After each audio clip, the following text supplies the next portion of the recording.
Hello नमस्कार दोस्तों, स्वागत है आपका I T and C I T validated channel में। दोस्तों आज मैं वेल्डिंग के क्वेश्चन आंसर लेके आया हूँ जो आपके सारे एग्जाम में इंपॉर्टेंट हो गए। चाहे आपका एनएमडीसी का एग्ज़ाम हो, चाहे इंडियन नेवी का एग्ज़ाम हो, सारे में दोस्तों ये वेल्डिंग के क्वेश्चन बहुत ही इंपॉर्टेंट रोल आपके निभाएंगे। ठीक है, तो आपने फॉर्म भर रखा है या फिर C T I I T I कर रहे हैं तो आपके लिए क्वेश्चन इंपॉर्टेंट है। तो वीडियो को लास्ट तक देखिएगा और वीडियो आपको पसंद आए तो वीडियो को लाइक शेयर सब्सक्राइब करना ना भूलें। ठीक है दोस्तों, तो चलिए इस वीडियो को हम स्टार्ट कर लेते हैं। दोस्तों पहला क्वेश्चन देख सकते हैं आप यहाँ पे क्या लिखा है हमारा। तो पहला क्वेश्चन लिखा है दोस्तों, तेल से लगी आग को डैश से बुझाया जाता है। तो तेल से लगी आग को किससे बुझाएंगे? अगर आपने पढ़ा होगा आईटीआई में तो किससे बुझाते हैं तेल की लगी आग को? फोम फायर एक्सटिंग्विशर से हम तेल की लगी आग को बुझाते हैं। आगे दोस्तों, गैस से लगी आग को कैसे बुझाते हैं? तो गैस से लगी आग को किससे बुझाते हैं हम? तो गैस से लगी आग को पानी से बुझाते हैं। आगे दोस्तों इसमें लिखा है बिजली से लगी आग को डैश से बुझाया जाता है। तो बिजली से लगी आग को किससे बुझाता है? सीटीसी फायर एक्सटिंग्विशर से बुझाया जाता है। ठीक है दोस्तों, आगे दोस्तों देखेंगे चौथा क्वेश्चन अपना, लकड़ी से लगी आग को डैश एक्सटिंग्विशर से बुझाया जाता है। तो लकड़ी से लगी आग को किससे बुझाते हैं हम?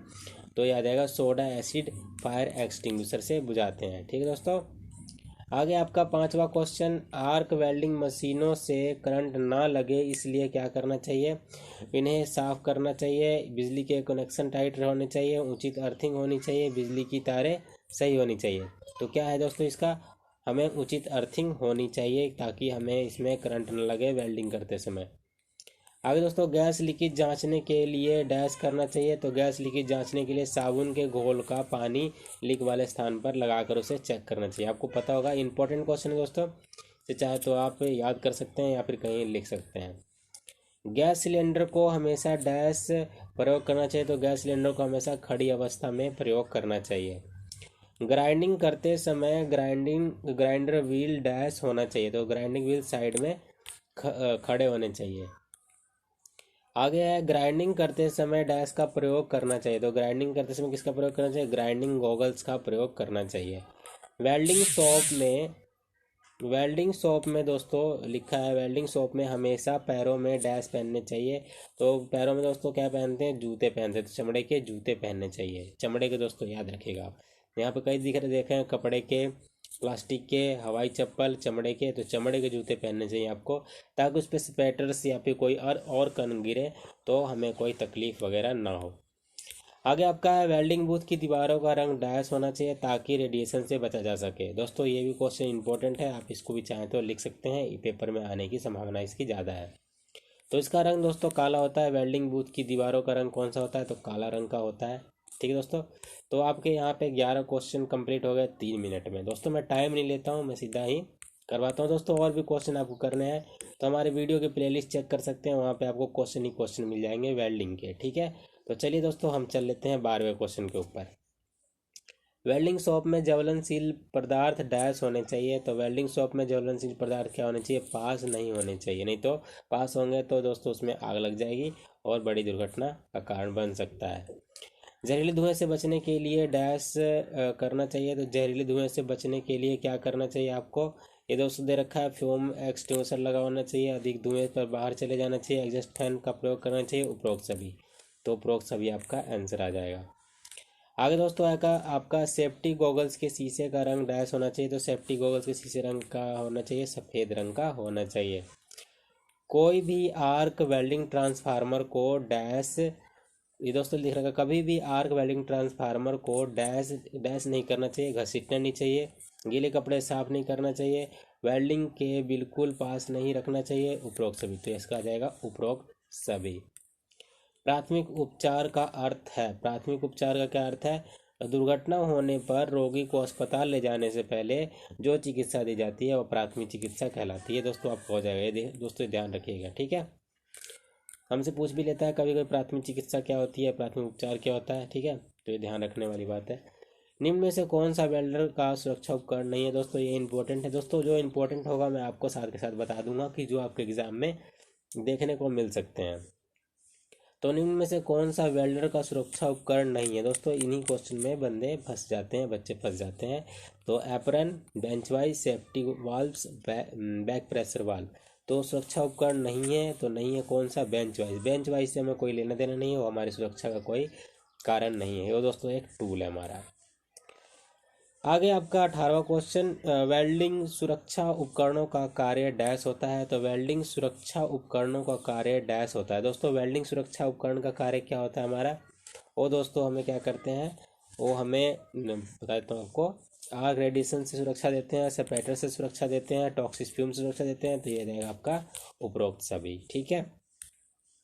आगे आपका, निम्न में से कौन आग बुझाने का साधन नहीं है। दोस्तों नहीं है पूछा इसमें, पानी से भरी बाल्टी, रेत से भरी बाल्टी, oxygen gas cylinder, fire extinguisher. तो इसमें कौन से दोस्तों नहीं है, तो ये आपका आ जाएगा ऑक्सीजन गैस सिलेंडर। इससे हमें कोई मतलब नहीं है, ये दोस्तों आग और बढ़ा देगा हमारा। आगे है, निम्न में से प्राथमिक उपचार का के साधन है। दोस्तों इसमें साधन है तो क्या है, डिटॉल, बर्नॉल, स्ट्रेचर, उपरोक्त सभी। तो इसका आ जाएगा आपका उपरोक्त सभी। आगे आपका, निम्न में से आग बुझाने के काम नहीं आता। तो कौन सा काम नहीं आता, पानी की बड़ी बाल्टी, फायर एक्सटिंग्विशर, एस्लीन गैस सिलेंडर, रेत से बड़ी बाल्टी। तो दोस्तों एस्लीन गैस सिलेंडर जो है आग बुझाने काम नहीं आता, ये भी जो है आग को बढ़ा देता है। ठीक है, कभी भी गलती से आप एस्लीन गैस सिलेंडर उस पर मतलब मत डालिए गैस, नहीं तो और भी आग बढ़ जाएगी। फोम फायर एक्सटिंग्विशर का प्रयोग करते हैं। तो फोम फायर एक्सटिंग्विशर का प्रयोग किस पे करते हैं दोस्तों, अभी मैंने ऊपर बताया आपको। तो ये आपका आ जाएगा, ये दोस्तों आ जाएगा ये वाला, तेल से लगी आग को बुझाने के लिए फोम फायर एक्सटिंग्विशर का प्रयोग करते हैं। अगर दुर्घटना से बचा जा सकता है, दुर्घटना से कैसे बचा जा सकता है, तो दुर्घटना से दोस्तों कैसे बच सकते हैं हम, जॉब वेल्डिंग मशीन और कार्यस्थल से संबंधित कुछ सुरक्षा नियमों का पालन करके। ठीक है दोस्तों, कई लोग होते हैं हड़बड़ी में काम करते हैं और चोट चाट लगा लेते हैं, तो हमें सुरक्षा नियमों का पालन करके ही हमें अपना काम करना चाहिए। ठीक है, क्योंकि दोस्तों पहले पर्सनल सेफ्टी अपनी ज़रूरी है, उसके बाद हम कुछ भी कर सकते हैं। आगे है, तेल लगे फर्श को साफ करने के लिए डैश का प्रयोग करना चाहिए। तो तेल लगे फर्श को किससे साफ करते हैं हम, पानी से, लकड़ी का बुरादा से, मिट्टी से, CO2 के स्प्रे से। तो इसका आंसर जो आपका आ जाएगा लकड़ी का बुरादा से। बिजली का करंट लगने पर कारीगर को डैश करना चाहिए, तुरंत चलाएं, शीतल पेय पिलाएं, उसे गर्म रखें तथा शरीर को ढके, उपरोक्त सभी। तो इसका आ जाएगा आपका, उसे गर्म रखना चाहिए, उसके शरीर को ढकना चाहिए। ठीक है। ओवरहेड वेल्डिंग करते समय वेल्डर को डैश का प्रयोग अवश्य करना चाहिए। तो ओवरहेड वेल्डिंग करते समय क्या प्रयोग उसको करना चाहिए, तो ओवरहेड वेल्डिंग करते समय उसको हेलमेट जरूर पहनना चाहिए, नहीं तो सारा स्पैटर उसके सिर पे गिर सकता है। आगे दोस्तों, आग के त्रिकोण यानी फायर ट्रायंगल में निम्न में से कौन नहीं होता।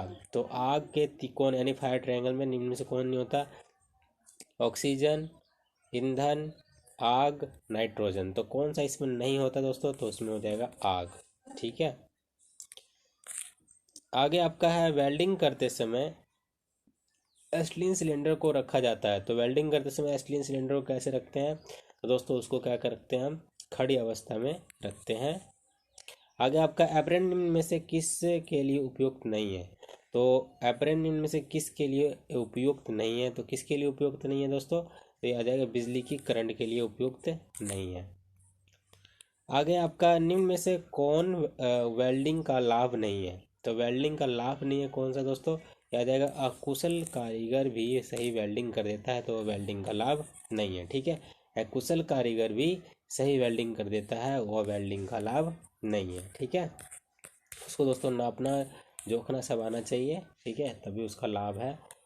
आगे आप देख सकते हैं 31, बिजली की तारों में आग लगने पर डैश का प्रयोग कभी नहीं करना चाहिए। तो किसका प्रयोग कभी नहीं करना चाहिए, तो पानी से भरी बाल्टी का जो प्रयोग है हमें कभी नहीं करना चाहिए, नहीं तो आपको झटका लग सकता है। आगे दोस्तों, जिंक की परत चढ़ी सीटों की वेल्डिंग करते समय डैश का प्रयोग अवश्य करना चाहिए। तो किसका प्रयोग करना चाहिए, जिंक की फिल्टर मास्क का करना चाहिए प्रयोग, क्योंकि दोस्तों उसमें से बहुत ही विषैली गैस निकलती है जो हमारे स्वास्थ्य के लिए हानिकारक होती है। आगे, वेल्डिंग करते समय फ्यूजन क्षेत्र को देखने के लिए डैश का प्रयोग करना चाहिए। तो किसका प्रयोग करना चाहिए, तो दोस्तों सबको पता होगा, आपने वेल्डिंग से कर रखी है ट्रेड तो वेल्डिंग स्क्रीन आपके पास होना चाहिए, नहीं तो दोस्तों आपकी आंखों को प्रॉब्लम हो सकती है। गैस वेल्डिंग में गैस को जलाने के लिए किसका प्रयोग करना चाहिए, गैस लाइटर, माचिस, लकड़ी जलाकर उपरोक्त सभी। गैस लाइटर का प्रयोग करना चाहिए, माचिस वगैरह नहीं यूज़ करना चाहिए, नहीं दोस्तों अपने हाथ जल जाएंगे। आगे है वेल्डिंग प्रक्रिया में डैश हानि होती है। तो वेल्डिंग प्रक्रिया में क्या हानि होती है? तो वेल्डिंग प्रक्रिया में हानि होती है उच्च तापमान होने से जोड़े जाने वाली धातुओं में यांत्रिक गुणों में परिवर्तन होता है। आर्क वेल्डिंग में अल्ट्रावायलेट किरणें निकलती है, विषैली गैसों का धुआं उत्पन्न होता है, उपरोक्त सभी। तो इसका जाएगा उपरोक्त सभी। आगे आपका 36, निम्न में से कौन कारक बिजली का झटका बढ़ाने में मदद करता है? तो निम्न में से कौन सा कारक जो बिजली का झटका बढ़ाने में मदद करता है? तो आ जाएगा उपरोक्त सभी। व्यक्ति की आयु, फर्श का गीला होना, गीले जूते। ठीक है, तो उपरोक्त सभी आ जाएगा इसका। आगे जो है हमारा ये है, निम्न में से कौन विद्युत रोधी सामग्री नहीं है? तो विद्युत रोधी सामग्री नहीं है दोस्तों, ये भी इंपॉर्टेंट है आपका। तो विद्युत रोधी सामग्री नहीं है। विद्युत रोधी क्या है? जिसमें से करंट पास नहीं हो सकता। तो कौन सा दोस्तों नहीं है आपका? सूखी लकड़ी, रबड़, प्लास्टिक, आयरन। तो क्या है आपका? तो दोस्तों इसमें आ जाएगा आपका रबड़। इससे दोस्तों कभी भी जो करंट जो है आर पार नहीं जाता। ठीक है, जो हमारे इलेक्ट्रिशियन है इसका यूज़ ज़्यादा करते हैं। दोस्तों यहाँ तक आपका ये जो है सारे क्वेश्चन खत्म हो गए। तो वीडियो आपको पसंद आई तो वीडियो को सिंपल सा लाइक कर दीजिए, चैनल को दोस्तों के साथ शेयर कीजिए। ठीक है, मिलते हैं अगली वीडियो में। Thanks for watching.